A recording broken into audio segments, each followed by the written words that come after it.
Billionaire planned to take everything in the divorce, until his ex walked in holding a baby. Welcome to Secrets Narrated. Before we begin, drop a comment telling us which city you're watching from. We love seeing how far our stories travel. When the story ends, don't forget to rate it from 0 to 10 and share what you felt along the way. And if you enjoy emotional stories filled with twists and hidden truths, make sure to follow Secrets Narrated so you don't miss the next one. Now, sit back, relax, and enjoy every detail. Adrian Wolfe adjusted his platinum cufflinks for the third time as he sat in the mahogany-paneled conference room of Pierce & Associates, Manhattan's most ruthless divorce firm. At 41, he commanded boardrooms worth billions, but today his hands betrayed the slightest tremor. The Italian suit that usually made him feel invincible now felt like armor that wasn't quite fitting right. His steel-gray eyes, the same shade that had graced countless magazine covers as America's most eligible bachelor before his marriage, now held nothing but cold determination. 6 feet 3 inches of controlled fury, Adrian had spent the last year building walls around his heart, each brick made of betrayal and wounded pride. Mr. Wolfe, his lead attorney Jonathan Pierce, slid a thick manila folder across the polished table. Everything is in order. We've structured the settlement to ensure maximum recovery of assets.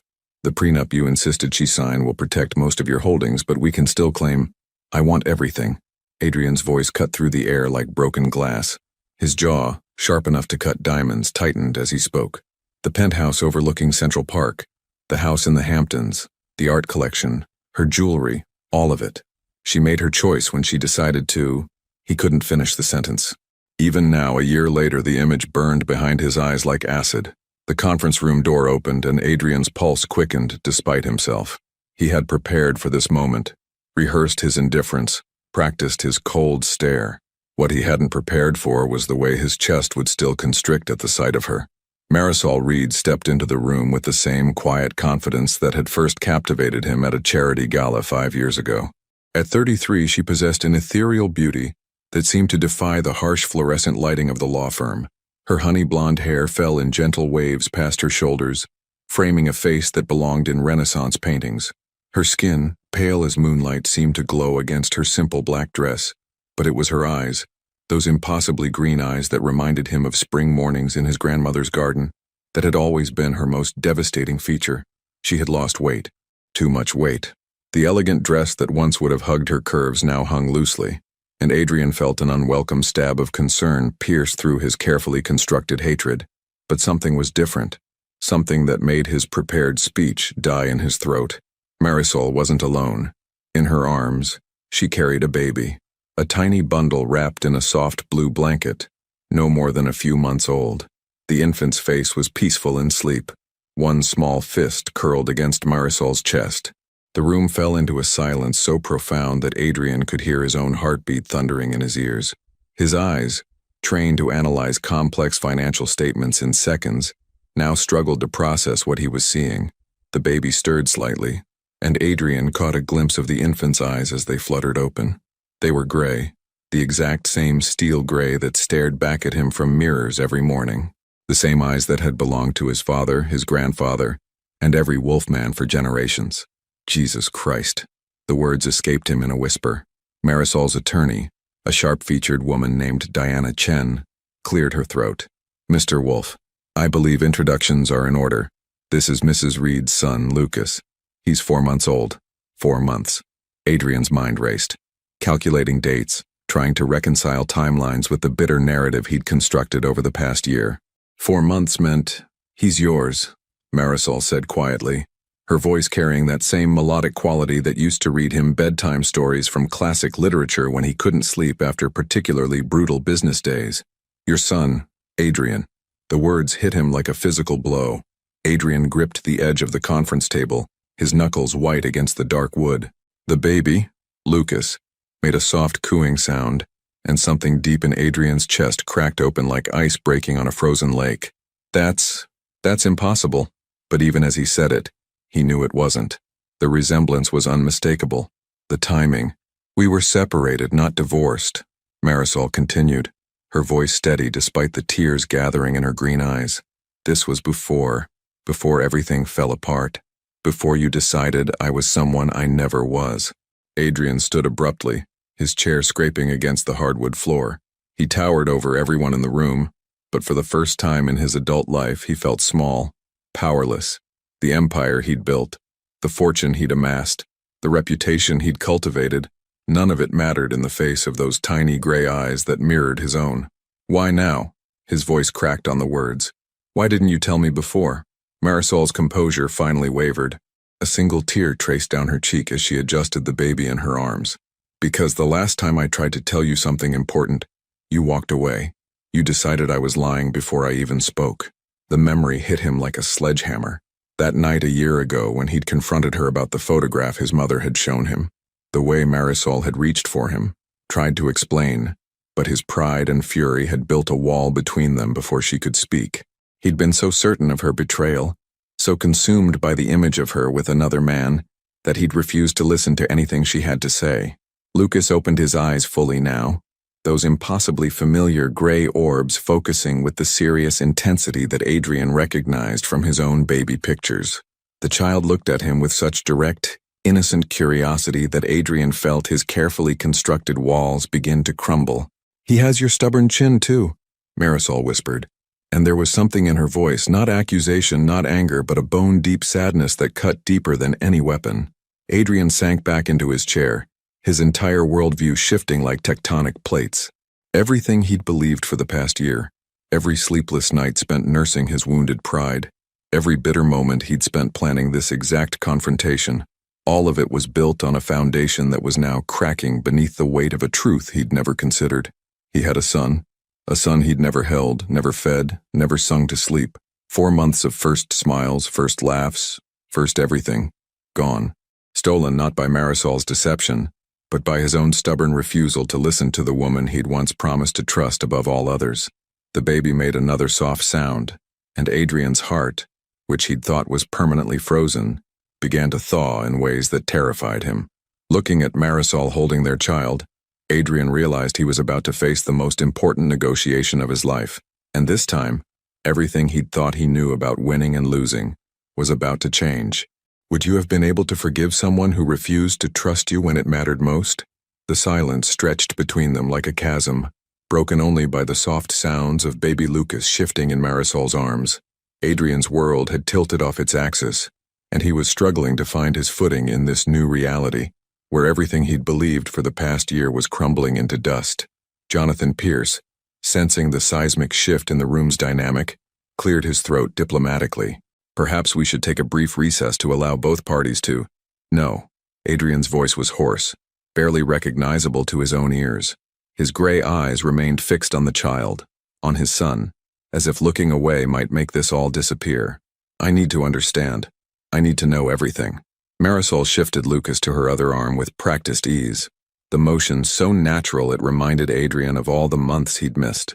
Her green eyes met his across the polished conference table, and he saw a flash of the woman who used to trace patterns on his chest while they talked about their future together. "There's not much to understand, Adrian," she said, her voice carrying that maddening calm that had always both soothed and frustrated him. "You made your assumptions. You believed what you wanted to believe, and you never gave me the chance to tell you the truth." "The photograph," Adrian began, but Marisol cut him off with a bitter laugh that didn't suit her at all. "The photograph of me hugging my friend Marcus. The one your mother showed you?"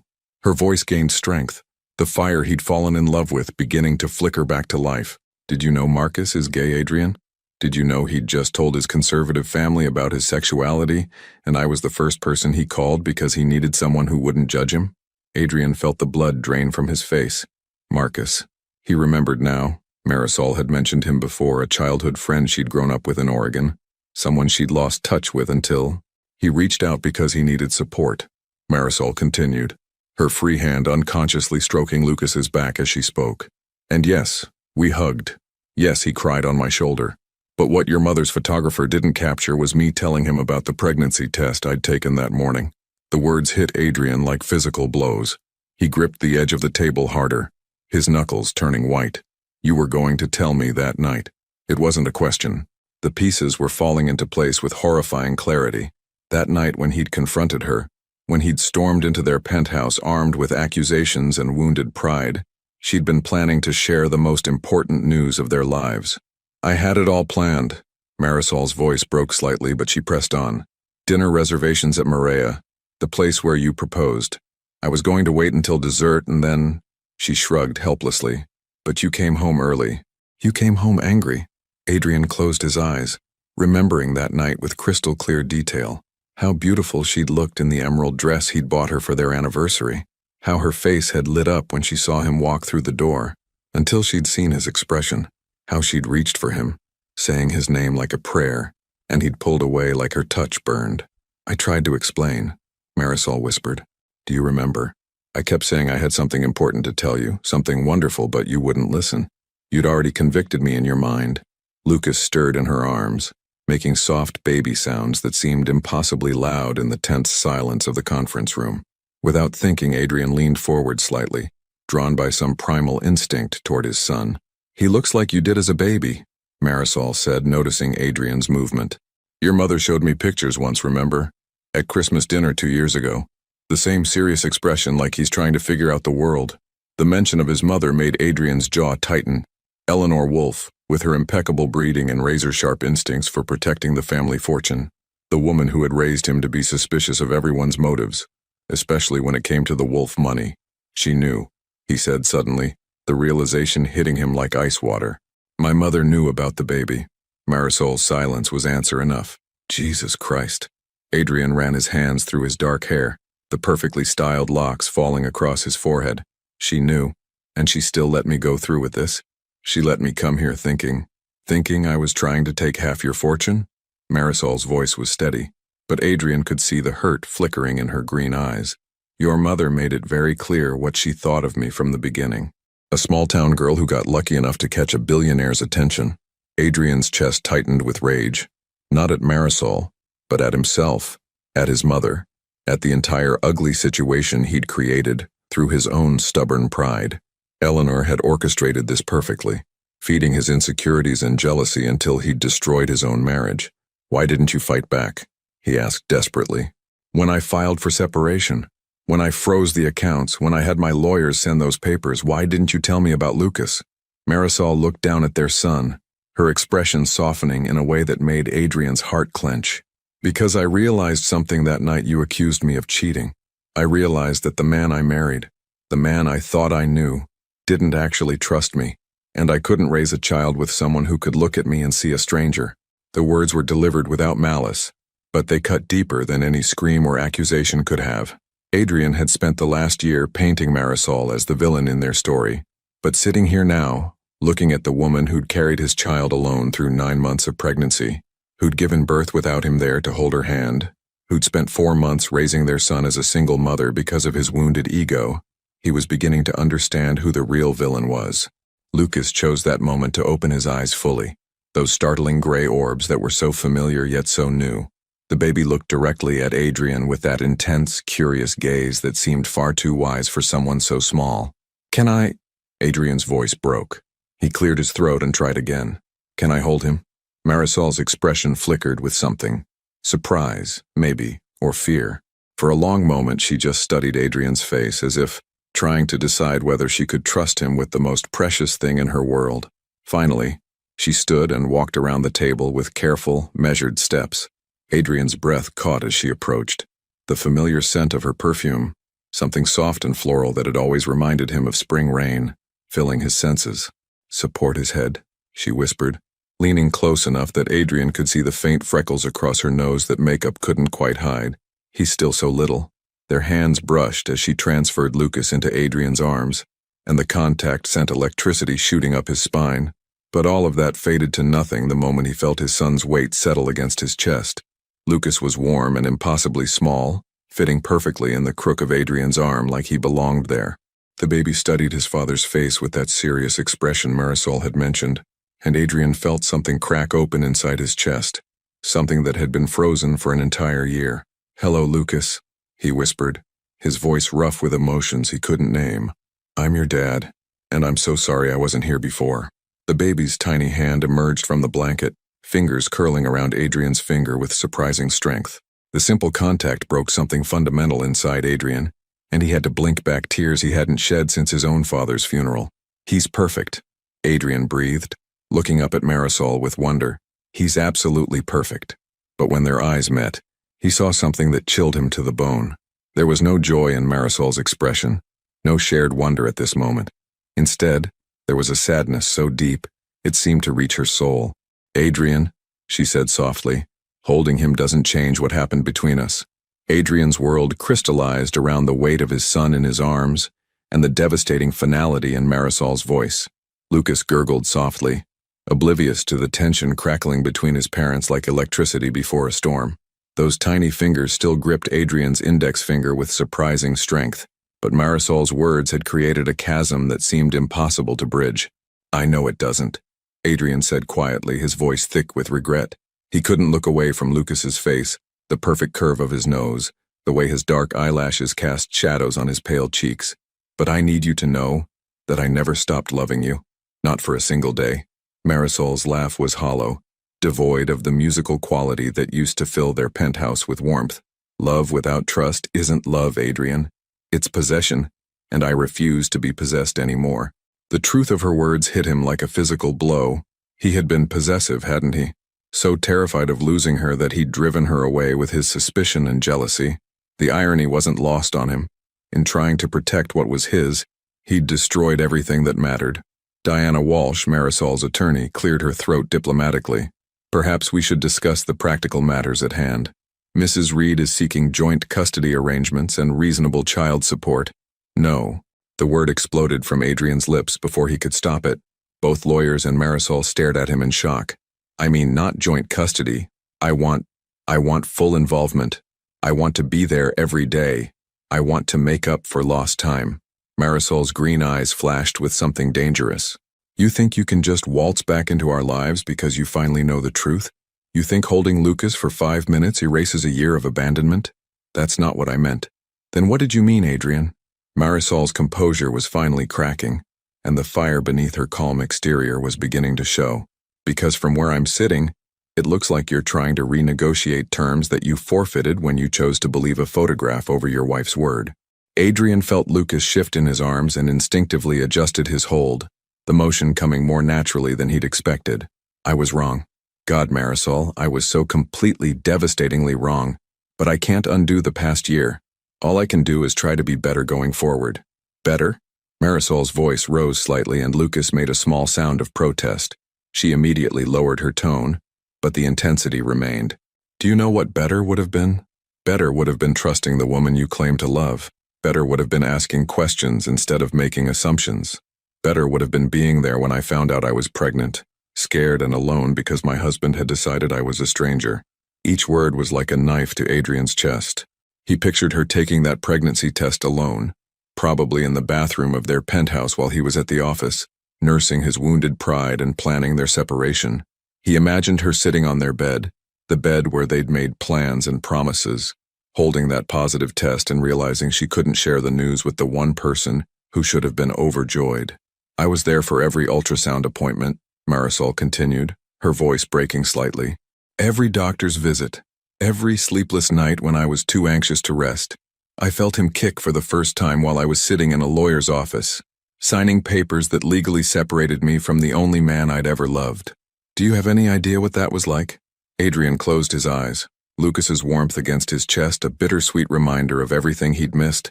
"No, I can't imagine, but I want to understand. I want you to tell me everything." "Why?" The question came out as barely more than a whisper. "Why does it matter now? Why should I relive the worst year of my life for someone who couldn't be bothered to fight for our marriage when it mattered?" The accusation hung in the air between them. Adrian opened his eyes and looked at Marisol, really looked at her, for the first time since she'd walked into the conference room.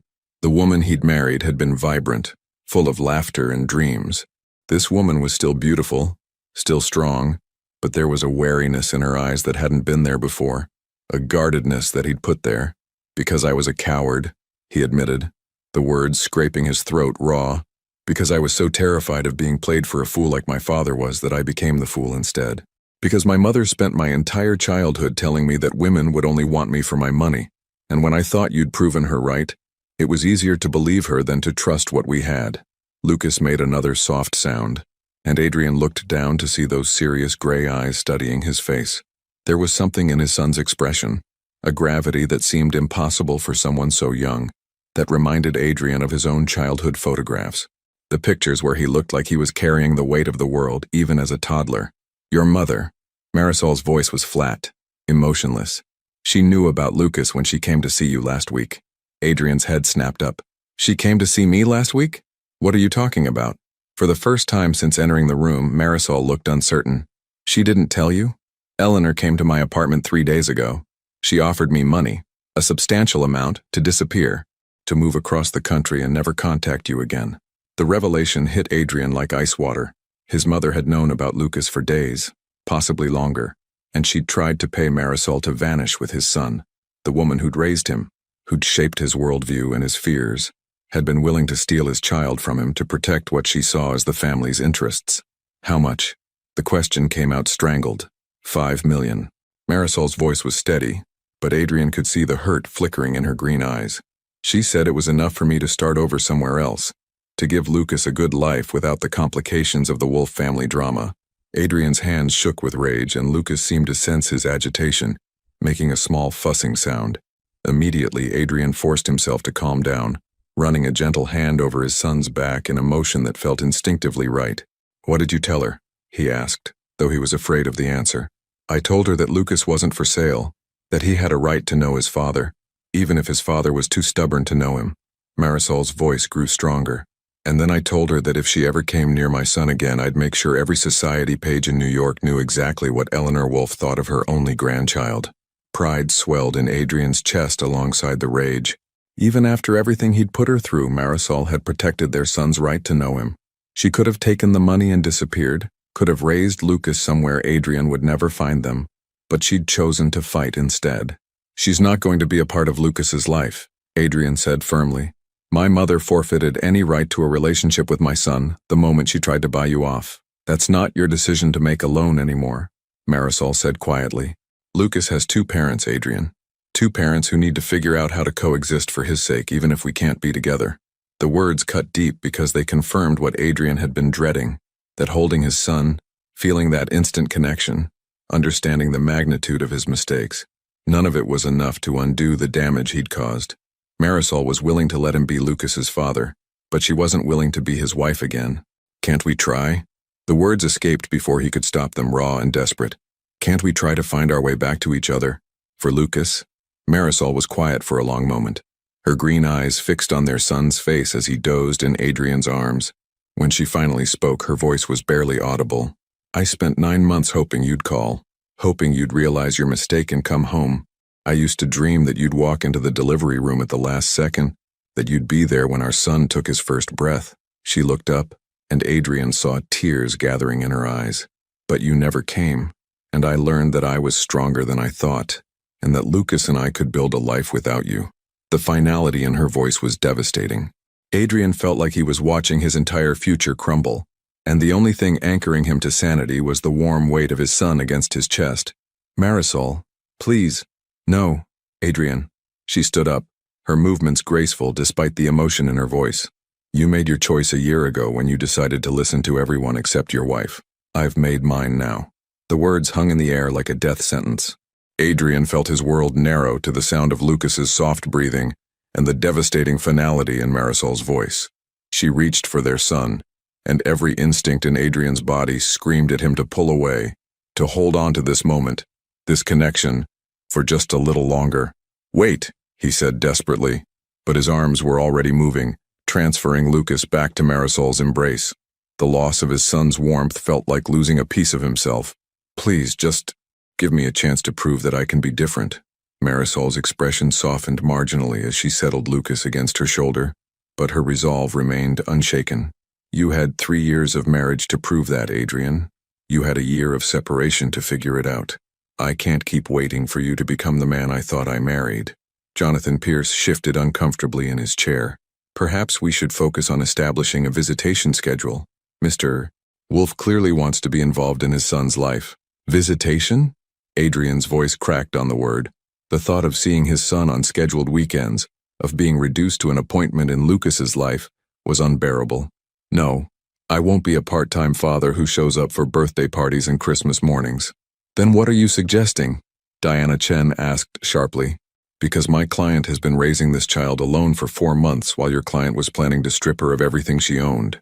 The accusation hit its mark. Adrian ran his hands through his hair, the perfectly styled locks now disheveled and falling across his forehead. I know how this looks. I know what I did was unforgivable, but I'm not asking for forgiveness. I'm asking for a chance to earn it. Marisol adjusted Lucas in her arms, and Adrian caught a glimpse of something that made his chest tighten with fresh guilt. There was a faint scar on her left hand that hadn't been there before. A thin white line across her knuckles that spoke of some accident or injury he hadn't been there to prevent or comfort. What happened to your hand? He asked quietly. Marisol glanced down, seeming surprised by the question. It's nothing. I cut it on a broken glass when Lucas was about 6 weeks old. I was exhausted, not paying attention. The image formed in Adrian's mind unbidden. Marisol alone in her apartment, probably trying to do too many things at once while caring for a newborn. Blood from the cut mixing with tears of exhaustion and frustration. He should have been there. He should have been the one getting up in the middle of the night, the one catching the glass before it fell, the one taking care of both of them. You were alone, he said, and it wasn't a question. I've been alone for over a year, Adrian. I got used to it. The matter-of-fact way she said it was more devastating than any accusation could have been. Lucas stirred against her shoulder, making soft sounds that seemed to indicate he was getting hungry.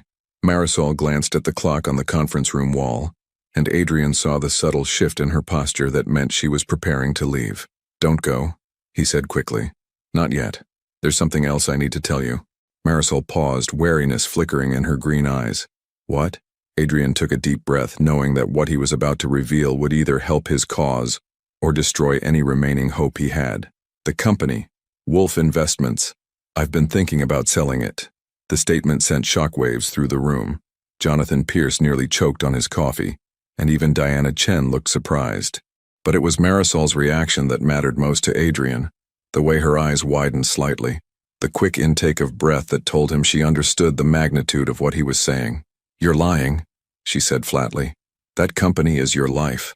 It's everything your father built, everything you've worked for. No, Adrian said, his voice gaining strength. It was everything my father wanted me to be. It was everything my mother taught me to value. But it's not everything I want to be. He stood up, moving around the table until he was closer to her, though he kept a respectful distance. The past year, I threw myself into work because it was easier than facing what I'd lost. I made more money than I've ever made, closed deals that should have felt like victories, and every single success felt hollow because you weren't there to share it with. Marisol's composure was wavering. Adrian, I've been thinking about it for months, he continued. What's the point of building an empire if there's no one you want to share it with? What's the point of having everything if you've lost the only thing that actually mattered? And what? Marisol's voice was barely above a whisper. You think selling your company will magically fix what's broken between us? You think grand gestures can replace trust? No, Adrian admitted, but I think it's a start. I think it shows that my priorities have changed.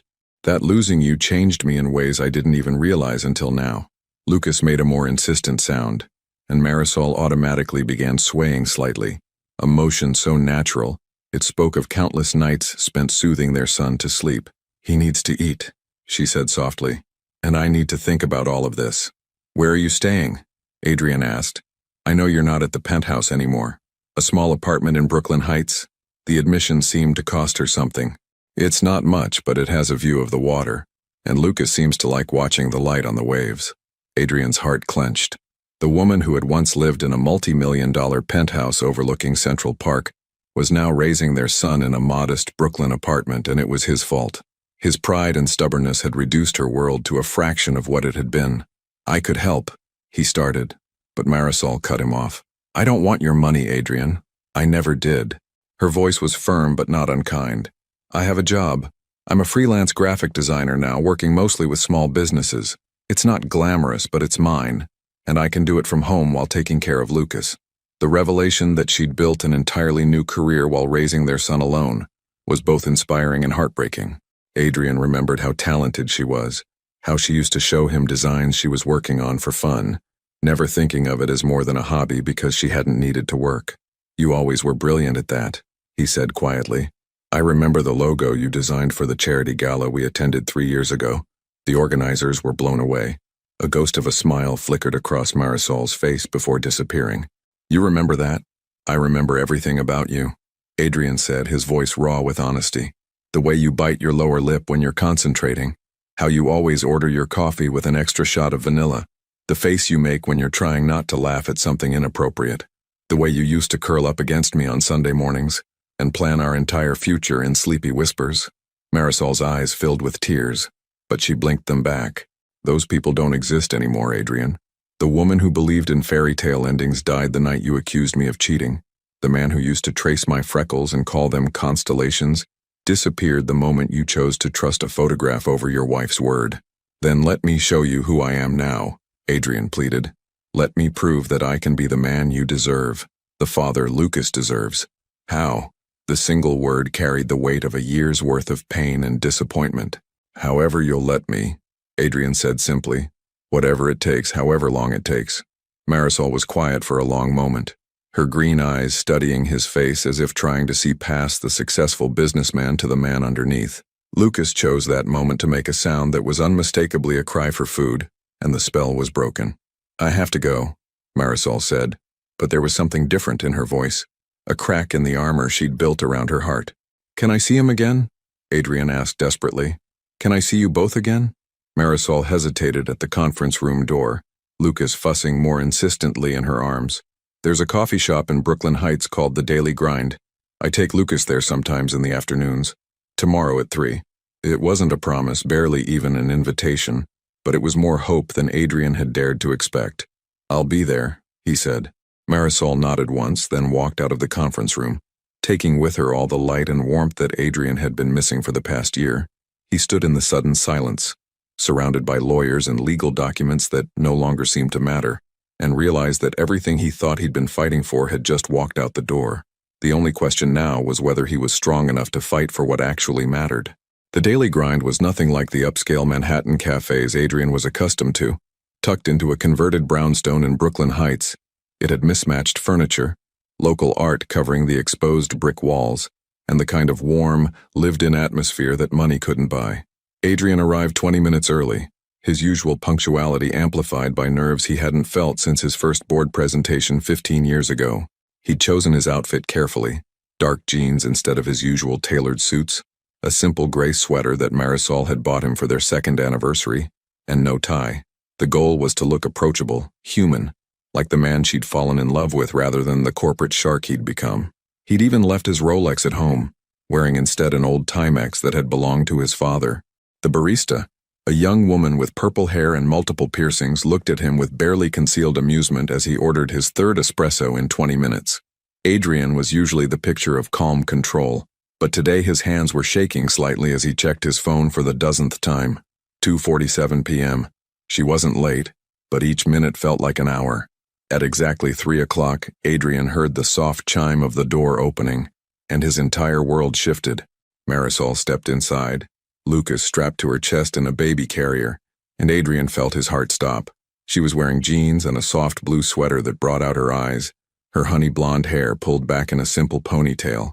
Without the formal attire from yesterday's meeting, she looked younger, more like the woman he'd married.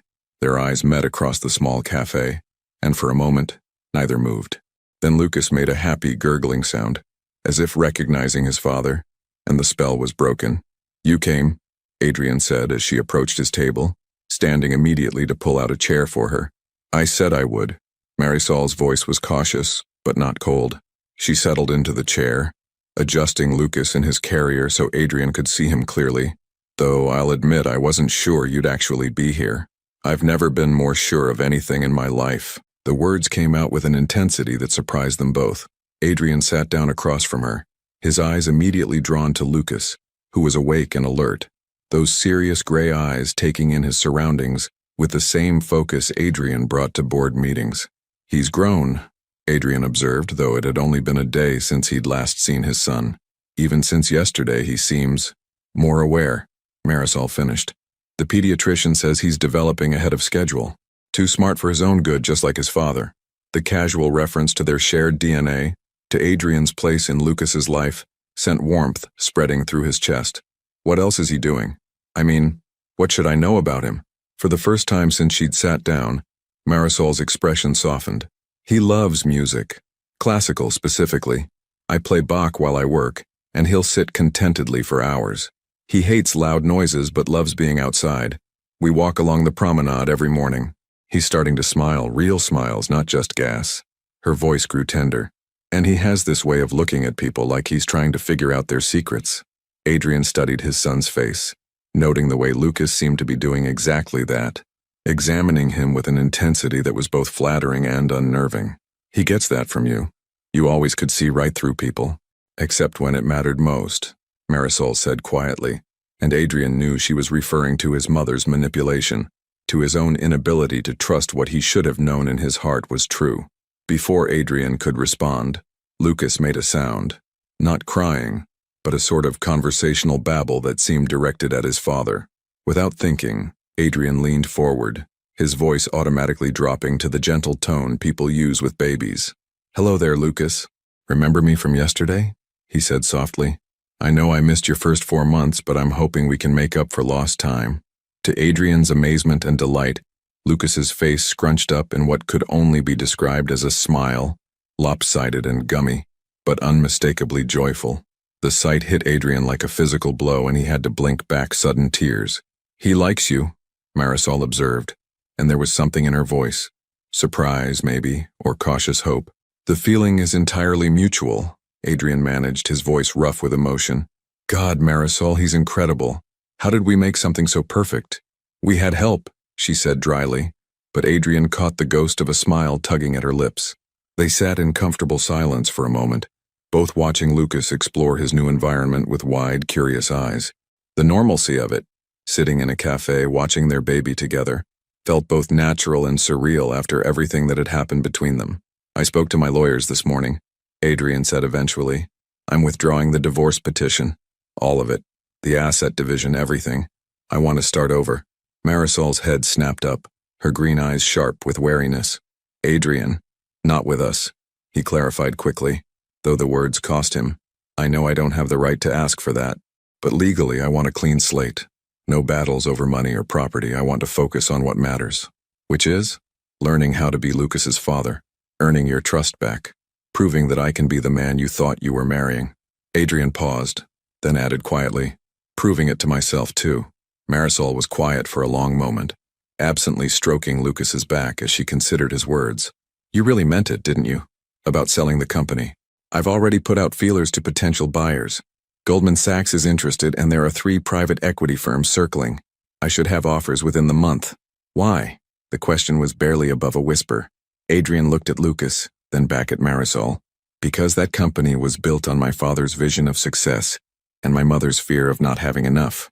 But when I hold him," he gestured toward their son, "when I see what I almost lost forever, I realize their definition of success was all wrong." "And what's your definition?" "Being there," Adrian said simply. "Being present. Being someone Lucas can be proud of, not because of what I own or how much I'm worth, but because of who I am when it matters." Marisol's eyes filled with tears, though she blinked them back quickly. "You can't just reinvent yourself overnight, Adrian. People don't change that fundamentally. You did," he pointed out gently. "The woman I married was brilliant but dependent on me financially. Look at you now. You've built a career, raised our son, created an entire life without needing anyone. You changed because you had to. That's different. I changed because I had no choice. Maybe that's exactly what I needed too," Adrian said. "To lose everything that I thought mattered so I could figure out what actually does." Lucas chose that moment to make another happy sound, his tiny hands waving in the air as if he was conducting an invisible orchestra. Both his parents laughed despite the tension between them, and for a moment, Adrian caught a glimpse of what they could have been, what they still might be. "There's something else," Marisol said hesitantly. "Something I need to tell you." Adrian's stomach dropped. "What is it?" "Your mother came to see me again. This morning, before I came here." Marisol's voice was steady, but Adrian could see the tension in her shoulders. "She had papers with her. Legal documents." "What kind of documents?" "A custody petition. She's trying to file for grandparents' rights, claiming that I'm an unfit mother, and that Lucas should be placed in her care while you and I sort out our issues." The words hit Adrian like ice water. His mother wasn't just trying to manipulate the situation, she was trying to steal his son entirely. The woman who had raised him to distrust everyone was now going to extraordinary lengths to control his life, even if it meant destroying any chance he had of rebuilding his family. She can't do that, Adrian said, but even as the words left his mouth, he knew Eleanor Wolfe had the money and connections to make anyone's life miserable through the legal system. She can try, and she will, unless… Marisol trailed off, looking uncertain. Unless what? Marisol took a deep breath and Adrian saw her steel herself for whatever she was about to say. Unless we present a united front. Unless we give her a reason to believe that we're working together in Lucas's best interests. The implication hung between them like a bridge neither was sure they were ready to cross. The words hung between them like a lifeline neither was sure they could trust. Adrian stared at Marisol, trying to process what she was suggesting, while Lucas continued to make soft, happy sounds, blissfully unaware that his future was being decided over coffee and pastries. A united front, Adrian repeated slowly. What exactly does that mean? Marisol's fingers traced the rim of her untouched latte, a nervous habit Adrian remembered from their early dating days. I don't know. I'm making this up as I go along. But your mother's lawyers made it very clear that they're going to paint me as an unstable single mother, who's keeping a child from his wealthy, established father out of spite, which is complete bullshit, Adrian said with more vehemence than he'd intended. Several nearby customers glanced their way and he lowered his voice. You're an incredible mother. Anyone can see that. Can they? Marisol's green eyes were filled with uncertainty. Because I've been wondering if she's right. If I've been selfish keeping Lucas from you. If my hurt and anger have made me into exactly the kind of person she's accusing me of being. Adrian leaned forward, desperate to close the distance between them. Marisol, no. You protected our son when I was too proud and stupid to deserve him. Everything you did was right, I'm the one who was wrong. Lucas made a small fussing sound, and Marisol automatically began the gentle swaying motion that seemed to soothe him. The movement was so practiced, so instinctive, that it reminded Adrian of just how much of his son's life he'd already missed. What did her lawyers say exactly? Adrian asked, forcing himself to focus on the immediate threat rather than his own guilt. They claim that Lucas needs stability, structure, and the resources that come with the Wolfe name. They're painting our separation as evidence that neither of us is fit to make decisions about his welfare, and that his grandmother would be a more appropriate guardian, until we can prove otherwise. Adrian's hands clenched into fists on the small cafe table. She's using our son as a weapon to control both of us. She can't stand the thought that we might reconcile and cut her out of the decision-making process. Can we? The question came out so quietly Adrian almost missed it. Can we what? Reconcile. Marisol's voice was barely above a whisper, but the weight of the word seemed to fill the entire cafe. Not romantically. I'm not ready for that, and I don't know if I ever will be. But can we find a way to be partners in raising Lucas? Can we trust each other enough to present that united front? Adrian felt something shift in his chest, a cautious hope that he didn't dare examine too closely. I want to try. God, Marisol, I want to try more than anything. But I need to know what you need from me. What would make you feel safe enough to trust me with that? Marisol was quiet for a long moment, her eyes fixed on Lucas's face as he dozed peacefully in his carrier. Transparency, she said finally. Complete honesty about everything.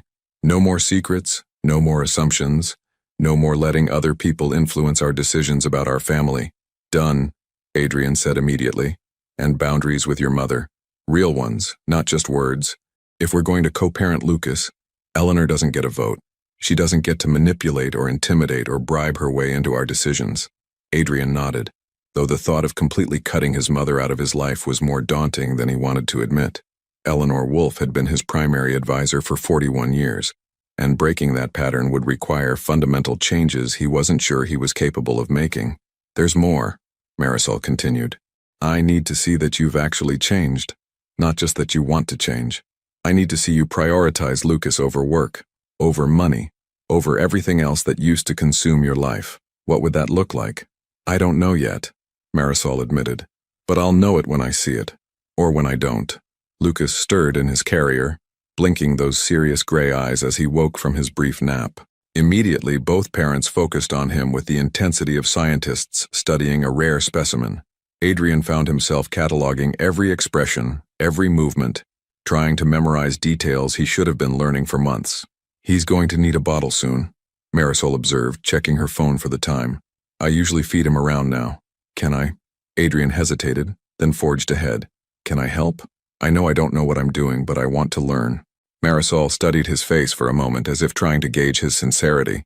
Then, to his surprise, she nodded. "There's a bottle in the diaper bag. It just needs to be warmed." Adrian stood immediately, grateful for something concrete he could do. "I'll ask the barista if they can warm it."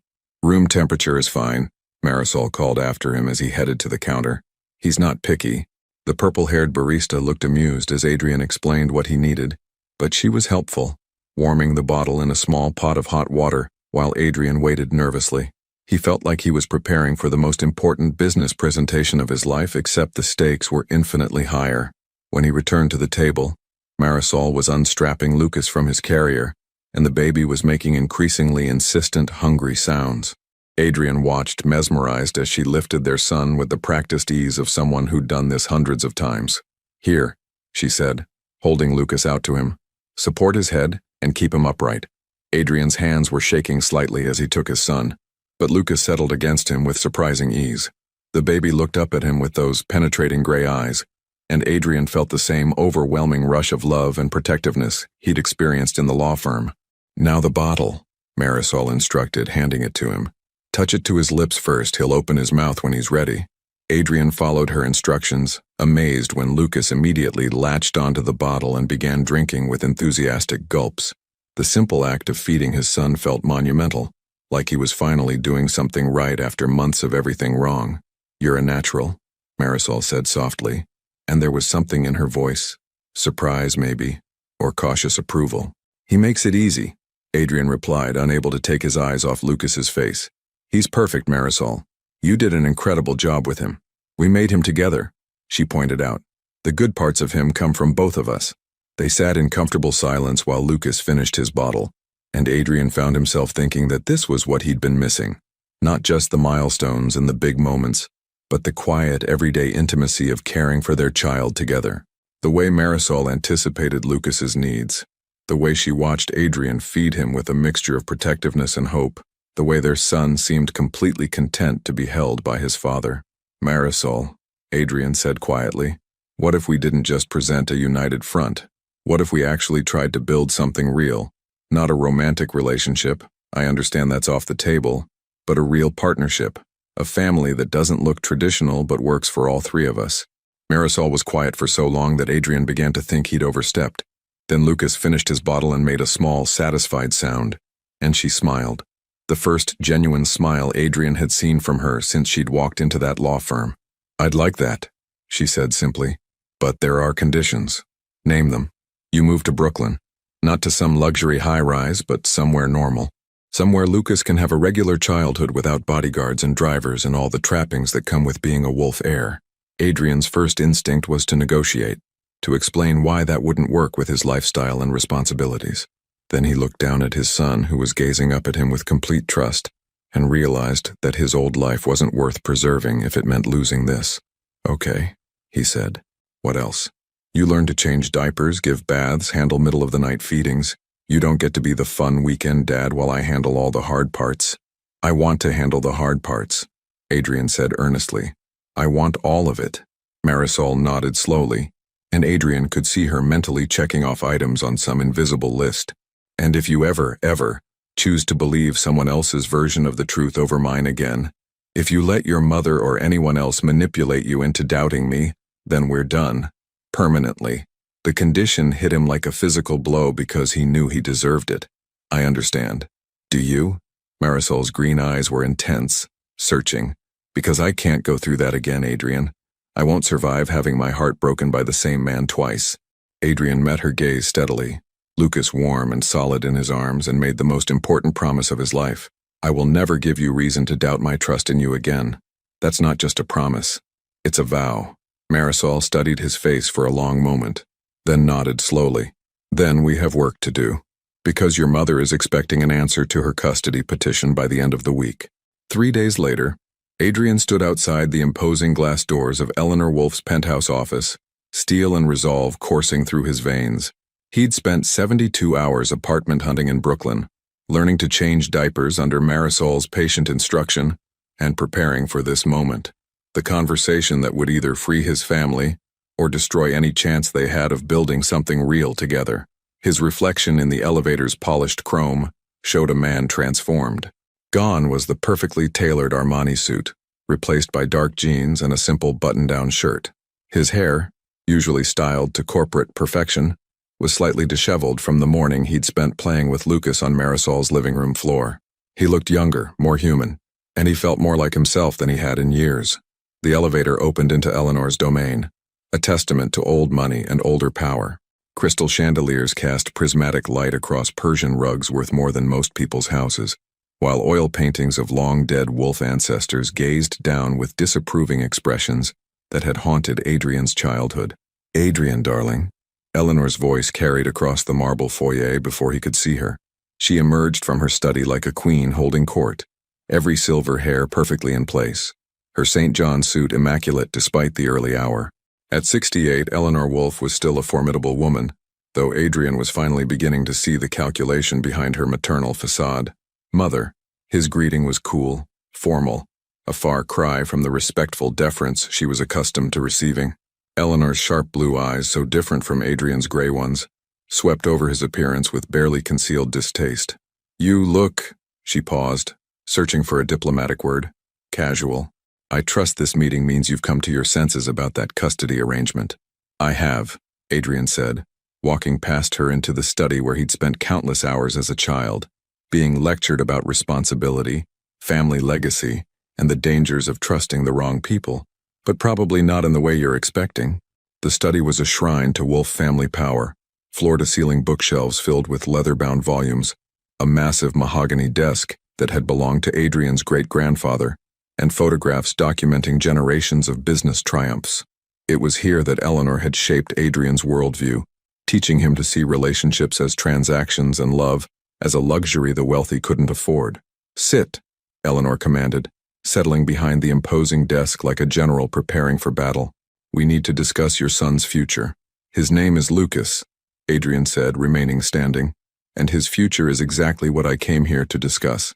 Something in his tone made Eleanor pause, her practiced smile faltering slightly. "Adrian, I know you're upset about the custody petition, but you have to understand, I'm only thinking of what's best for the child. That Reed woman has been filling your head with romantic nonsense, but children need stability, structure." "You mean control," Adrian interrupted, his voice sharp enough to cut glass. "You can't stand the thought that Marisol and I might actually work things out, can you? That we might raise Lucas without your interference." Eleanor's mask slipped entirely, revealing the steel beneath the maternal veneer. "That woman has been nothing but trouble since the day you met her. I warned you she was after the family money, and I was proven right when she started parading around with other men." "Stop." The word exploded from Adrian with enough force to rattle the crystal paperweights on Eleanor's desk. "Just stop. Marcus is gay, Mother. The man in that photograph you had taken is gay, and Marisol was comforting him because he'd just come out to his family. She was pregnant with my son and trying to support a friend, and you turned it into evidence of infidelity." Eleanor's composed expression didn't waver, but Adrian caught the flicker of something, surprise maybe or calculation, in her eyes. "How was I supposed to know that?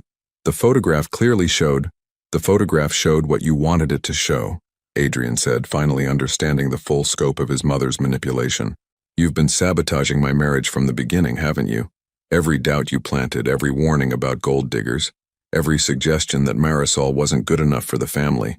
It was all designed to drive us apart. I was protecting you," Eleanor said, her voice rising for the first time Adrian could remember. "Just like I'm protecting that boy now. Do you really think you can play house with a woman who kept your son from you for 4 months? Do you think she'll ever truly trust you again?" The words hit their intended target, striking the insecurities Adrian had been battling since that first moment in the conference room. For a split second, he felt the old familiar doubt creeping in. Maybe Eleanor was right. Maybe he was being naive. Maybe Marisol was just using Lucas to get back at him. Then he thought of yesterday morning, watching Marisol teach him how to burp Lucas properly, her patience and gentle guidance as he fumbled through his first attempts at fatherhood. He thought of the way she'd smiled when Lucas had fallen asleep on Adrian's chest, the cautious hope in her green eyes when she'd said they had work to do. She kept him from me because I destroyed her trust, Adrian said quietly. Because I believed your lies over her truth.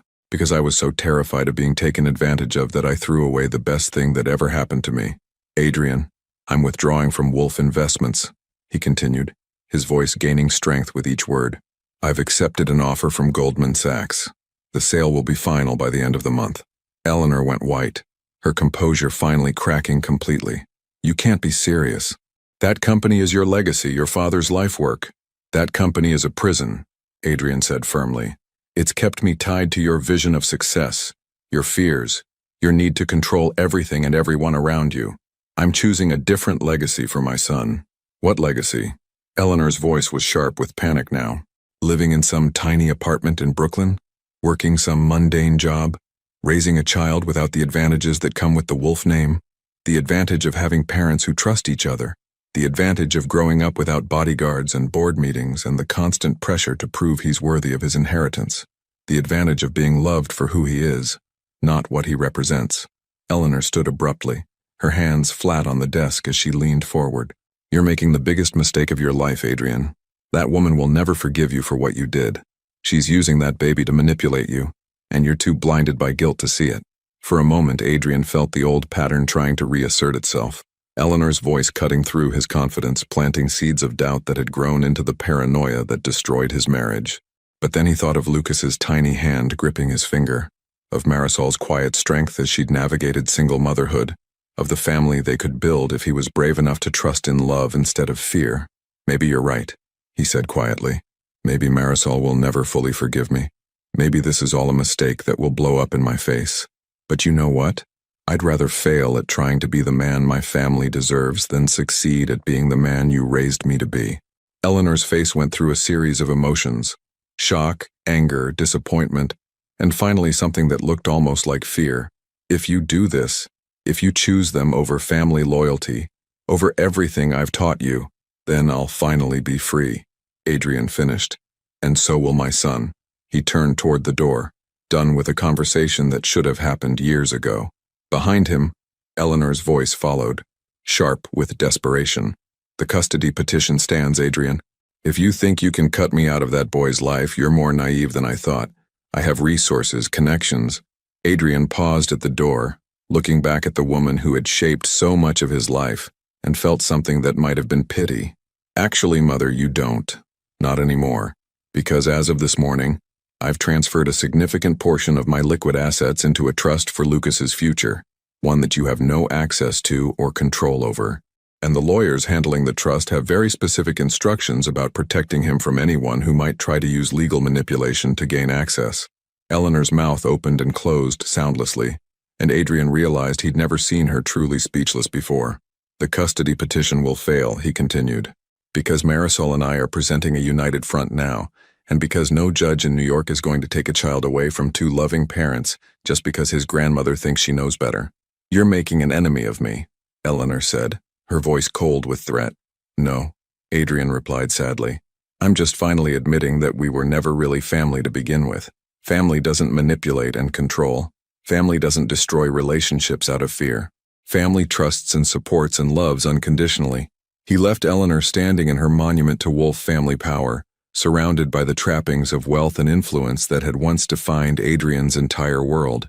As the elevator descended toward the street, he felt lighter than he had in years, as if he was shedding the weight of expectations that had been crushing him since childhood.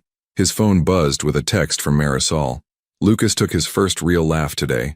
Wish you could have been here to see it. Adrian smiled, typing back quickly. On my way. And Marisol? We're free. I'll explain when I get there. For the first time in over a year, Adrian was heading toward his family instead of running from it. Adrian found Marisol's apartment building with the kind of nervous energy he hadn't felt since his first day of business school.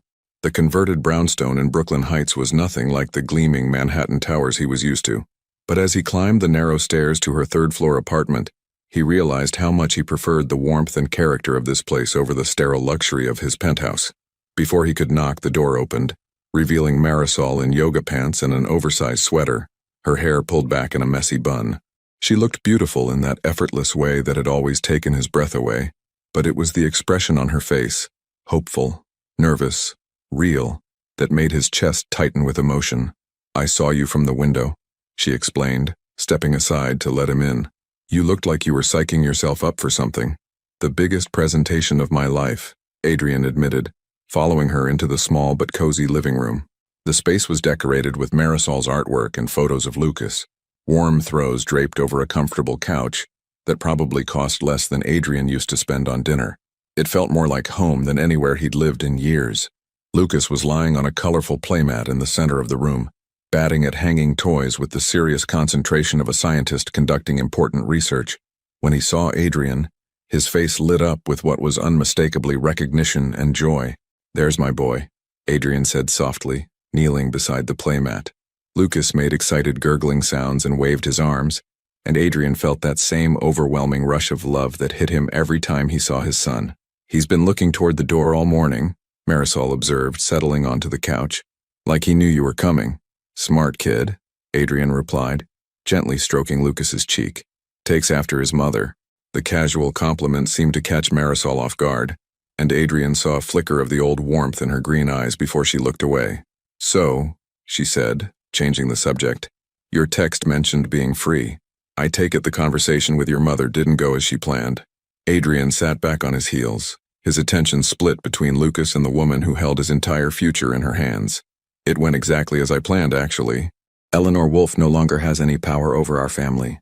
He told her everything: the sale of the company, the trust fund for Lucas, the way he'd finally seen through his mother's manipulation and chosen love over fear. As he spoke, he watched Marisol's expression shift from cautious hope to amazement, to something that looked dangerously close to pride. "You really sold Wolfe Investments," she said when he finished. "Your father's legacy, everything you worked for." "Everything I was trapped by," Adrian corrected. "Marisol, that company was built on my father's dreams and my mother's fears. But Lucas deserves better. He deserves parents who choose each other and their family over money and power and all the things that don't actually matter." Lucas chose that moment to grab Adrian's finger with both tiny hands, as if agreeing with his father's declaration. The simple contact sent warmth spreading through Adrian's chest, and he found himself grinning like an idiot at his son's achievement. "He's getting stronger," Adrian observed. "Look at that grip. The pediatrician says he's developing ahead of schedule," Marisol replied, and there was something in her voice, a note of sharing, of including Adrian in the details of their son's life, that made his heart race with hope. "I want to be there for the next appointment," Adrian said. "I want to be there for all of them. Every milestone, every doctor's visit, every sleepless night, I want all of it." Marisol was quiet for a moment, watching Adrian play with Lucas with a combination of tenderness and careful evaluation. "There's something I need to tell you," she said finally. "Something I probably should have mentioned before." Adrian's stomach dropped. After everything they'd been through, he wasn't sure he could handle another revelation. "What is it?" "I've been seeing a therapist," Marisol said quietly, "ever since Lucas was born. Dr. Sarah Walsh, Diana's sister, actually. She specializes in helping people rebuild trust after betrayal." The admission hit Adrian like a physical blow, not because he was hurt by it, but because it reminded him of just how much damage he'd caused. "Marisol, let me finish," she said gently. "I've been working through my own issues. The anger, the hurt, the fear that I wasn't enough for you to trust. But I've also been trying to understand your perspective, why you believed what you believed." Adrian was afraid to hope, afraid to read too much into her words. And Dr. Walsh helped me see that trust isn't just something you give or don't give. It's something you build brick by brick, choice by choice. It's something you have to choose to rebuild after it's been broken. Lucas made a happy sound and managed to bring one of his toys to his mouth, a feat that seemed to delight him immensely. Both parents automatically smiled at his accomplishment, and Adrian realized that these small moments of shared joy were what he'd been missing most. "I've been choosing not to trust you," Marisol continued. "Not because you haven't earned it back, but because I was scared. Scared of being hurt again. Scared of making myself vulnerable to someone who had the power to destroy me." "You have every right to be scared," Adrian said softly. "I destroyed your faith in me. I don't expect you to just forget that." "I'm not forgetting it," Marisol replied. "But I'm trying to move forward from it. And part of moving forward means being honest about what I need to feel safe." "Tell me," Adrian said immediately. "Whatever it is, I'll do it." Marisol took a deep breath, and Adrian could see her gathering courage for whatever she was about to ask. "I need you to go to therapy too," Not couples therapy, I'm not ready for that, but individual therapy, to work through whatever made you so willing to believe the worst about the woman you claim to love. The request was fair, more than fair, but it still made Adrian's chest tighten with anxiety. The idea of sitting in a room with a stranger dissecting his fears and insecurities went against every instinct Eleanor had instilled in him about maintaining privacy and control. I know it's asking a lot, Marisol continued when he didn't respond immediately. The Wolf family doesn't exactly have a reputation for emotional vulnerability. But if we're going to co-parent Lucas, if we're going to be partners in raising him, I need to know that you've done the work to understand why our marriage fell apart. Adrian looked down at his son, who was studying him with those serious gray eyes that seemed to see straight through to his soul. The thought of Lucas growing up with the same fears and insecurities that had driven Adrian to destroy his own happiness was unbearable. Okay, he said quietly. I'll do it. I'll start looking for someone this week. Actually, Marisol said, pulling out her phone, Dr. Walsh gave me the name of someone she recommends. Dr. Marcus Rivera. He specializes in helping men work through trust issues and family of origin trauma. The irony of the name wasn't lost on Adrian. Marcus, like the friend whose innocent hug had been twisted into evidence of betrayal. You've thought of everything. I've had a lot of time to think, Marisol replied simply. 4 months of taking care of a baby alone gives you plenty of opportunity for introspection. Lucas made another happy sound and managed to roll from his back to his side, a movement that sent both parents into delighted applause. The baby looked pleased with himself, as if he'd just accomplished something monumental. He's going to be rolling over completely soon, Marisol observed. They say babies usually do it between 4 and 6 months. Will you? Adrian hesitated, then forged ahead. Will you call me when he does it? I know I don't have the right to ask, but I don't want to miss any more firsts. Something in Marisol's expression softened. You won't miss them. Not anymore. I want you to be here for all of it, Adrian. That's what co-parenting means. The simple statement felt like absolution and promise rolled into one.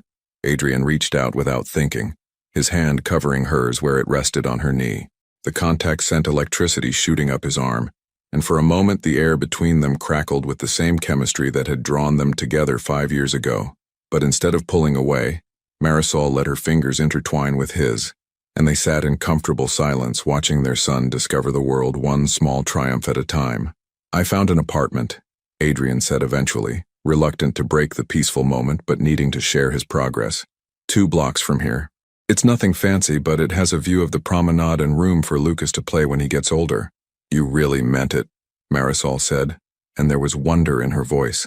You're actually doing this. You're choosing to live like a normal person. I'm choosing to live like a father, Adrian corrected, like someone who wants to be present for his family instead of hiding behind money and power and all the things that kept me from being real. Marisol's eyes filled with tears, but she blinked them back. It's going to be hard, you know. Learning to trust each other again. Learning to be partners instead of adversaries. I know, Adrian said, squeezing her hand gently. But I think we're both stronger than we were before. I think maybe we needed to break apart to learn how to build something better. Lucas chose that moment to let out what could only be described as a laugh, a genuine, delighted sound that filled the small apartment with pure joy. Both parents turned to stare at their son in amazement, and Adrian realized that Marisol's text had been right. He had missed Lucas's first real laugh, but he was here for this one, and if he had anything to say about it, he wouldn't miss another moment that mattered. 3 weeks later, Adrian stood in his new apartment, watching the sunrise paint Brooklyn Heights in shades of gold and pink. The space was a far cry from his Manhattan penthouse, hardwood floors that creaked slightly, windows that didn't quite close all the way, and a kitchen where he actually had to cook instead of ordering from 5-star restaurants. But as he sipped coffee from a mug Lucas had knocked over twice during yesterday's visit, Adrian couldn't remember ever feeling more at peace. His phone buzzed with a text from Marisol. Emergency at work. Client presentation moved up. Can you take Lucas for the day? Adrian's pulse quickened. Not with anxiety, but with anticipation. In the weeks since their conversation, he'd been spending more time with his son, but always with Marisol nearby, ready to step in when his inexperience showed. This would be the first time she'd trusted him alone with Lucas for more than a few hours. He typed back quickly, "Of course. What do I need to know?" Her response came in a flurry of texts. Detailed feeding schedules, nap times, the location of spare diapers, and emergency contacts. Adrian found himself smiling at her thoroughness. The same attention to detail that had made her such a gifted designer was now focused on ensuring their son's well-being. 20 minutes later, Marisol appeared at his door with Lucas strapped to her chest and a diaper bag that looked like it could supply a small army. She was dressed professionally in a navy blazer and pencil skirt, her honey blonde hair pulled back in the sleek style she wore for important meetings.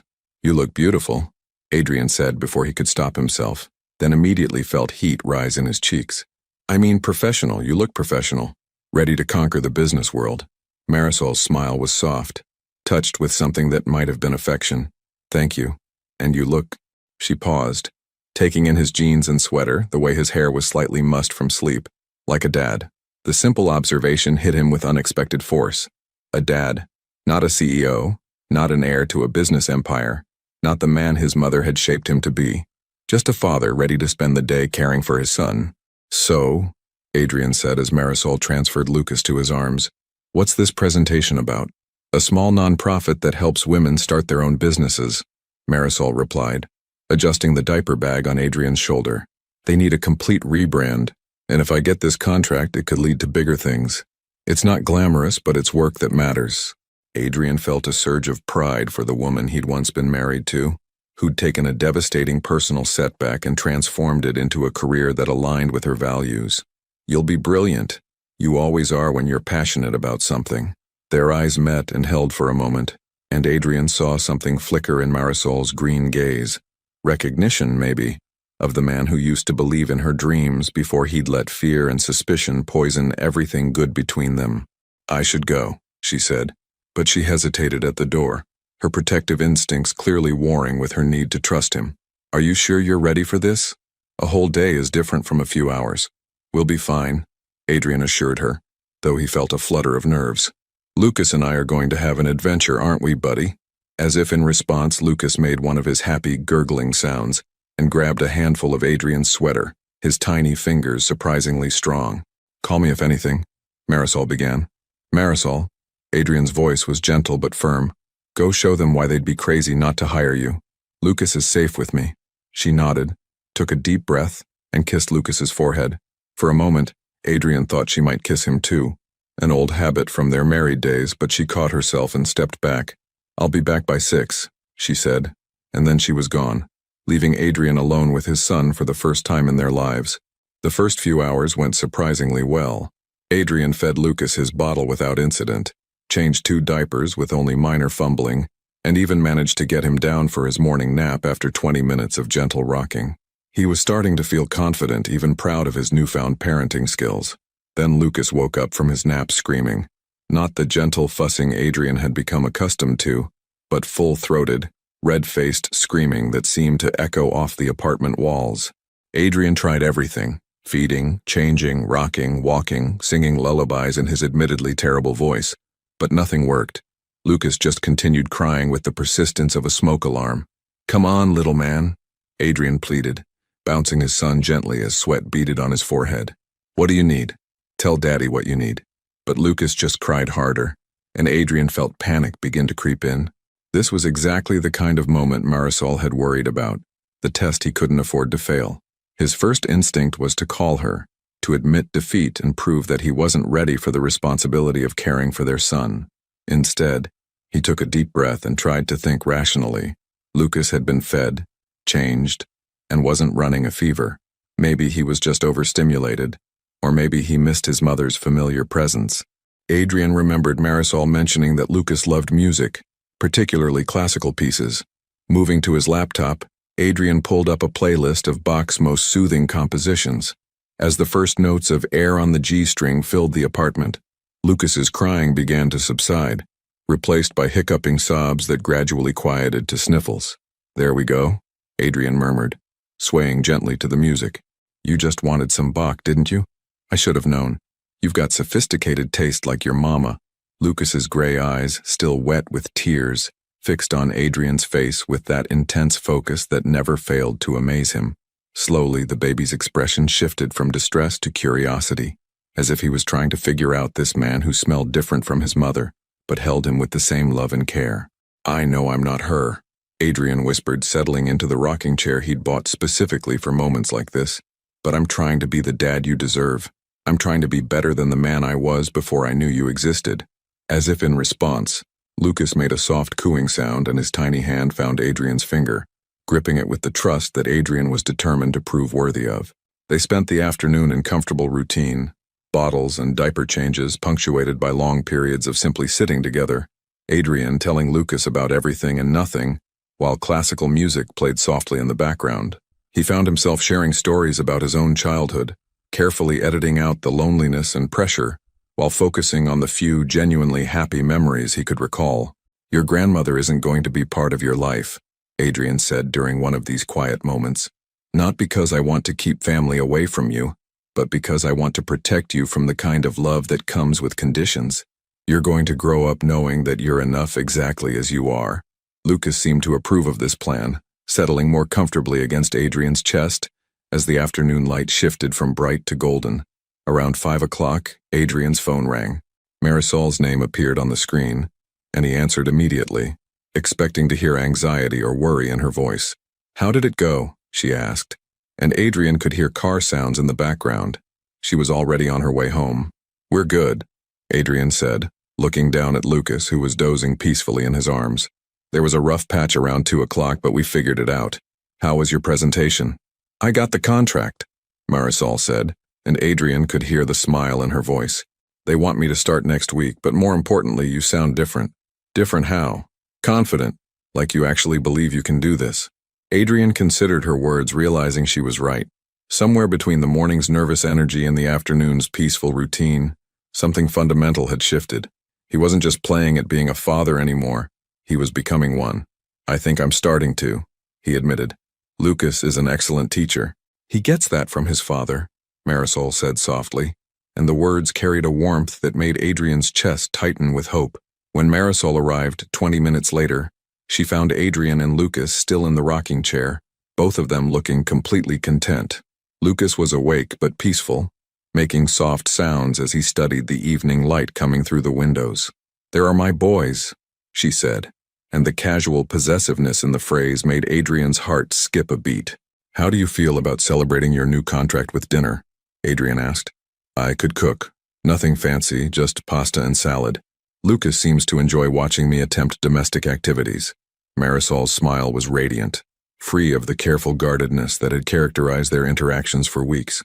"I'd like that, but fair warning, I'm a tough critic when it comes to pasta. I'll take my chances," Adrian replied, standing carefully so as not to disturb Lucas. "After today, I'm feeling pretty good about my ability to rise to a challenge." As Marisol settled onto his couch with the ease of someone who belonged there, Adrian realized that he was no longer just hoping for a chance to rebuild their family. He was actually doing it, one small moment of trust at a time. 6 months had passed since that first devastating day in the law firm conference room, and Adrian barely recognized the man he'd become. Gone were the $1,000 suits and the constant pressure to prove his worth through business conquests. In their place was something far more valuable, the quiet confidence that came from knowing exactly who he was and what mattered most. He stood in his Brooklyn apartment on a crisp October morning, watching Lucas practice sitting up on his playmat, while autumn light streamed through windows that still didn't quite close properly. At 8 months old, his son was a marvel of determination and curiosity, babbling constantly in a language only he understood while working seriously on mastering new skills. The therapy with Dr. Rivera had been harder than Adrian expected. Confronting the fears and insecurities that Eleanor had instilled in him required excavating 30 years of emotional conditioning. But slowly, session by session, he was learning to recognize the difference between love and control, between protection and manipulation. His relationship with Marisol had evolved into something entirely new, not the passionate romance of their early marriage, but something deeper and more solid. They were partners now in the truest sense, sharing the daily joys and challenges of raising Lucas, while carefully rebuilding the foundation of trust between them, which was why the envelope that had been slipped under his door that morning felt like a bomb waiting to explode. Adrian stared at the familiar letterhead, Pearson Associates, and the return address that belonged to his mother's law firm. Eleanor hadn't contacted him since their confrontation 6 months ago, and he'd begun to hope that she'd finally accepted defeat. The sound of his door buzzer interrupted his dark thoughts. Marisol's voice came through the intercom. bright with the energy of someone who'd just dropped Lucas off at his first day of baby swimming class. "It's me," she called. "Did you forget we're supposed to have coffee this morning?" Adrian had indeed forgotten. Their Saturday morning coffee tradition had started a month ago, a time for them to talk about Lucas's development, coordinate schedules, and slowly rebuild their friendship without the pressure of romantic expectations. He buzzed her up, quickly shoving the unopened envelope into a kitchen drawer. Whatever Eleanor had planned, he wouldn't let it poison this moment with Marisol. "How did our little fish take to the water?" Adrian asked as she entered, noting the way her eyes immediately swept the apartment to check on Lucas's well-being even though she knew he was safe. "Like he was born for it," Marisol replied, her face glowing with maternal pride. He laughed the entire time even when water got in his face. "The instructor said she's never seen a baby so fearless in the pool." "He gets that from you," Adrian said, starting the coffee maker they'd chosen together last month, a simple gesture that had felt monumentally significant at the time. Marisol settled onto his couch with the easy familiarity of someone who belonged in his space. Over the past few months, the boundaries between their separate lives had blurred in ways that felt natural rather than forced. She kept spare clothes for Lucas here. He had keys to her apartment for emergency situations. They texted constantly about their son's milestones and often found excuses to spend time together that had nothing to do with childcare schedules. "Adrian," Marisol said softly, and something in her tone made him look up from the coffee cups. "There's something I need to tell you." His stomach dropped, memories of the last time she'd said those words flooding back. "What is it?" "I've been thinking about us, about what we're building here." She paused, seeming to gather courage for whatever she was about to say, "about whether we're ready to try being more than co-parents." The words hit Adrian like lightning, sending electricity shooting through every nerve in his body. For months, he'd been careful not to push, not to assume that the growing intimacy between them meant she was ready to risk her heart again. "Marisol, I'm not talking about jumping back into marriage," she said quickly. "I'm talking about dating. Real dating. Like adults who are choosing to explore whether they can fall in love again instead of just trying to recapture what they lost." Adrian set down the coffee cups with shaking hands, afraid to hope but unable to stop the warmth spreading through his chest. "Are you sure?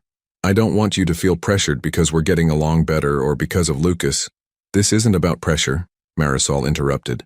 "This is about the fact that I've watched you become the man I always believed you could be. The man who chooses trust over suspicion, who puts family over empire, who learned to change diapers because he wanted to be present for every part of his son's life." She stood up, moving closer to him with the same deliberate grace that had captivated him at that charity gala 5 years ago. "This is about the fact that I'm falling in love with who you are now, not just remembering who you used to be." Adrian's heart was beating so hard he was sure she could hear it. "I've never stopped loving you," he said roughly. "Not for a single day, even when I was too proud and stupid to deserve you." "I know," Marisol whispered, reaching up to touch his face with gentle fingers. "And that's exactly why I think we might have a chance at building something even better than what we had before." Adrian was about to kiss her, really kiss her for the first time in over a year, when his phone rang. The harsh sound shattered the intimate moment and he saw his mother's number on the display. "Don't answer it," Marisol said immediately, recognizing the change in his expression. "I have to," Adrian replied grimly. "She sent papers this morning. Legal documents that I haven't opened yet, but knowing Eleanor, it's not good news."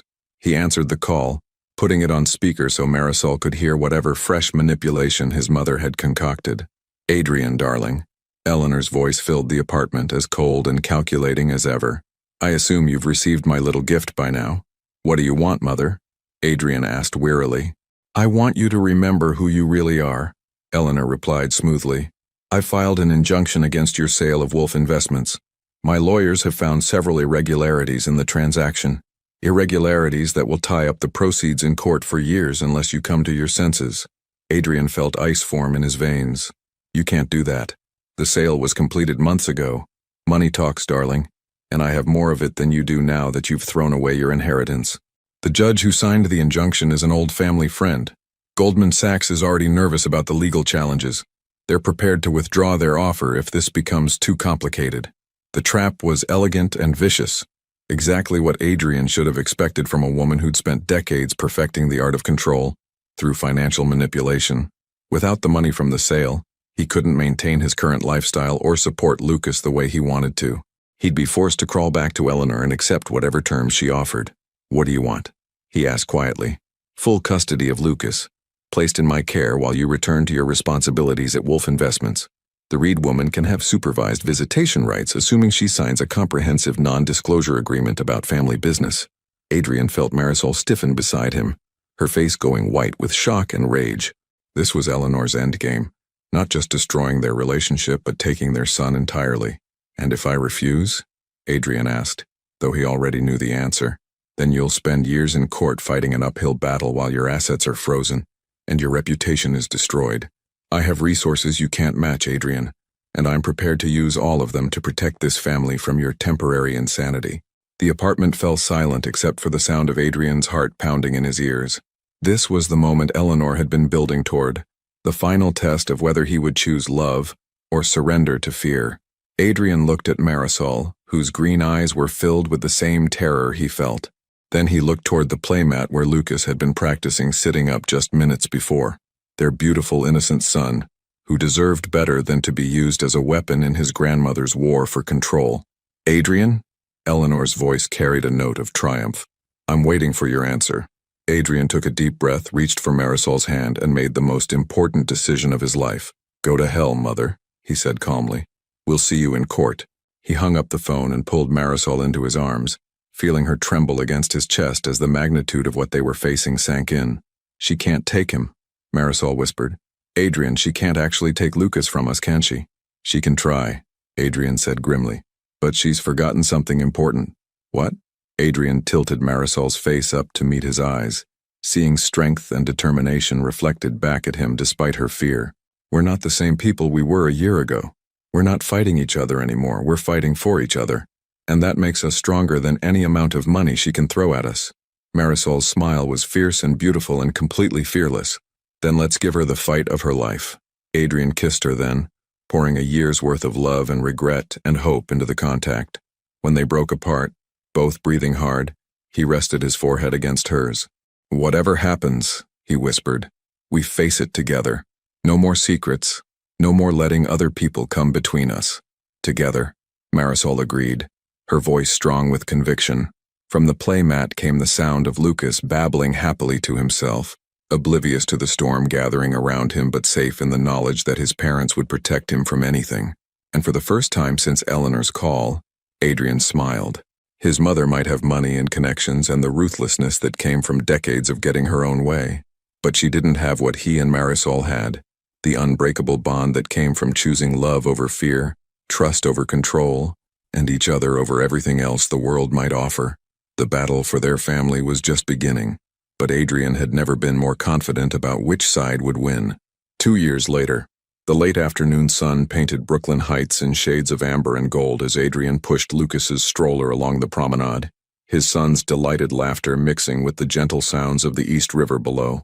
At 2.5, Lucas had inherited his mother's fearless spirit and his father's intense focus, currently demonstrated by his serious concentration on the picture book in his lap.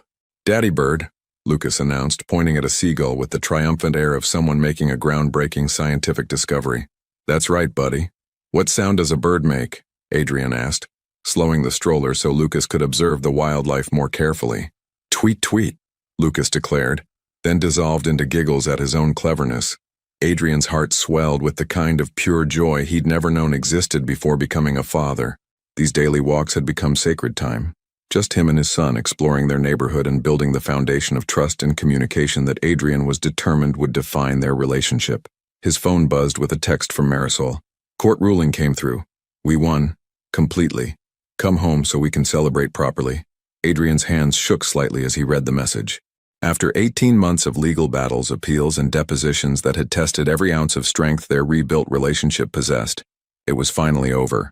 Eleanor's custody petition had been not just denied but thoroughly dismissed, with the judge citing frivolous litigation designed to harass rather than protect the child's interests. "Lucas, my man," Adrian said, kneeling beside the stroller so he was at eye level with his son. "How would you feel about going home to see Mama?" "Mama, Mama, Mama," Lucas chanted, clapping his hands with enthusiasm. The walk back to their brownstone, they'd bought it together 6 months ago, a symbol of their commitment to building something permanent, felt like floating. Adrian found himself noticing details with heightened clarity. The way the evening light caught in Lucas's dark curls, the warmth of early autumn air, the solid weight of the house key in his pocket that represented everything he'd fought to protect. As he opened the front door, the smell of Marisol's famous lasagna filled the hallway, along with something else. The warm, lived-in scent of home that no amount of money could buy. "We're home," Adrian called, lifting Lucas from his stroller. "Living room." Marisol's voice carried a note of barely contained excitement. Adrian rounded the corner to find their living room transformed. Candles flickered on every surface, a bottle of champagne sat chilling in an ice bucket, and Marisol stood in the center of it all wearing the emerald green dress from their first anniversary, the one she'd been planning to wear the night he'd destroyed their marriage with his accusations. But it was her expression that stopped him cold. Pure, radiant joy mixed with something that looked almost like mischief. "Mama pretty," Lucas announced, reaching for her with grabby hands. "Thank you, my love," Marisol said, taking Lucas and spinning him around until he shrieked with laughter. "Mama has some very good news to share with her boys." Adrian set down the diaper bag, his eyes taking in the celebration she'd prepared. "I got your text. I can't believe it's really over."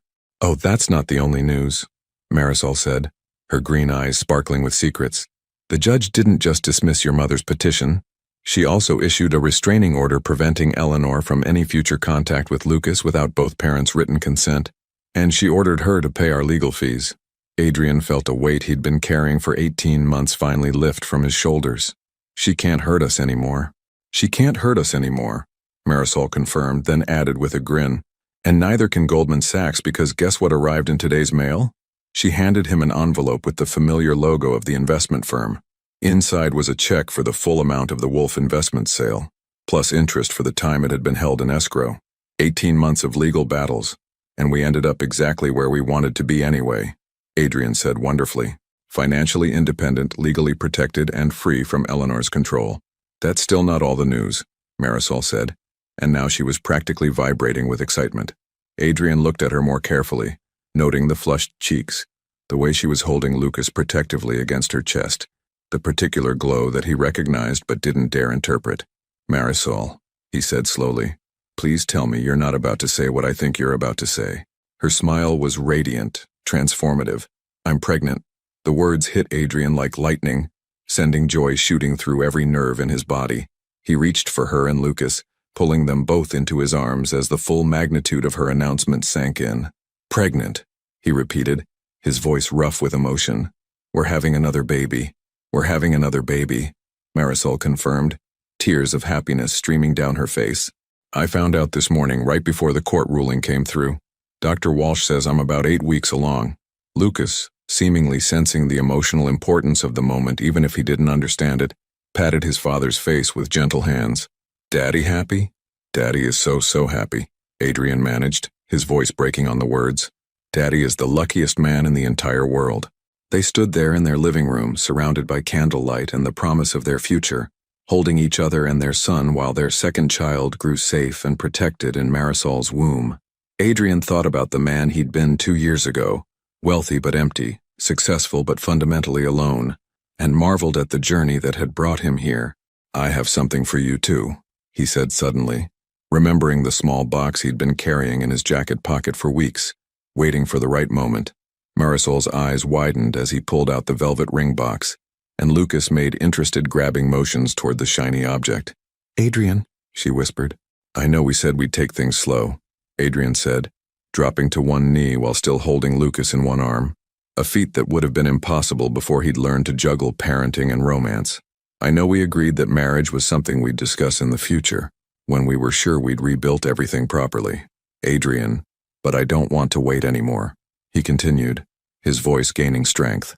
"I don't want our children to grow up thinking their parents were just co-parenting or taking things slow. I want them to grow up seeing what it looks like when two people choose each other every single day, when they fight for each other and trust each other and build something beautiful together." He opened the box, revealing not the massive diamond Eleanor would have approved of, but a simple, elegant solitaire that caught the candlelight like captured starlight. "Marisol Reed, will you marry me? Again? For real this time, with all the wisdom we've earned and all the love we've rebuilt and all the trust we've learned to deserve." Marisol was crying openly now, but her smile could have lit up the entire city. "Yes," she whispered. "Yes, absolutely yes." Adrian slipped the ring onto her finger with shaking hands, then kissed her with all the passion and gratitude and hope he'd been storing up for months. Lucas, trapped between his parents but clearly delighted by their happiness, added his own contribution to the moment by shouting, "Yay!" at the top of his lungs. When they broke apart, all three of them were laughing and crying simultaneously. "So," Marisol said, wiping tears from her cheeks, "when should we do this? Small ceremony? Big wedding? Vegas elopement?" "Actually," Adrian said, "I was thinking we could get married right here. In our home with Lucas as our ring bearer and your parents as witnesses. Nothing fancy, just us and the people who matter most." "What about your mother?" Marisol asked, though there was no real concern in her voice. "What about her?" Adrian replied. "We're not building our family for Eleanor's approval anymore. We're building it for us, for Lucas, for the baby you're carrying. The people who love us will celebrate with us, and the people who don't, well, that's their loss." Marisol's smile was luminous. "I love you, Adrian Wolfe. I love the man you've become. I love the father you are. And I love the future we're building together." "I love you too," Adrian replied, pulling her close again. "I love all of it. The chaos and the joy and the everyday miracles of getting to be your husband and Lucas's father, and this new baby's dad." Lucas, who had been listening to this exchange with the serious attention he brought to all important matters, suddenly piped up with perfect timing, "Love Mama, love Daddy, love Baby." They all burst into laughter at his declaration, and Adrian realized this was what happiness actually felt like, not the hollow satisfaction of business victories or the temporary high of material acquisition, but this warm, complicated, perfectly imperfect love that filled every corner of his heart and made everything else seem insignificant by comparison. As the evening sun set over Brooklyn Heights, painting their living room in shades of gold and promise, Adrian held his family close and marveled at the man he'd become. He'd lost an empire but gained a kingdom. He'd given up control but found freedom. He'd risked everything for love and discovered that love, when it was real and fought for and treasured, was the only wealth that actually mattered. Outside, the city hummed with the lives of millions of people, but inside their small brownstone, three people who would soon be four had created something that felt like the center of the universe. And for the first time in his life, Adrian Wolfe was exactly where he belonged. Would you have had the courage to choose love over everything you thought defined you? Your participation means a lot to the channel. Please share your thoughts in the comments. Thank you for watching. If you enjoyed the story, please subscribe to our channel and leave a comment below letting us know what you thought. Your feedback and support mean a lot to us. Stay tuned for more exciting stories.